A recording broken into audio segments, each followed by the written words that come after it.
How to set up Terma Smart devices in Google Home. Open the Google Home application. Select the Devices tab.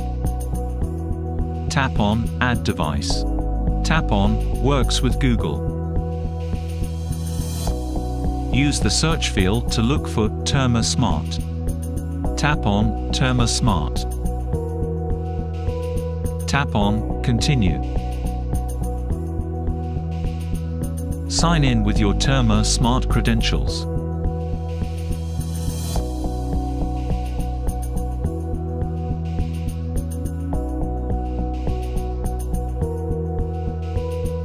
Wait for the account linking process to finish and tap on Done.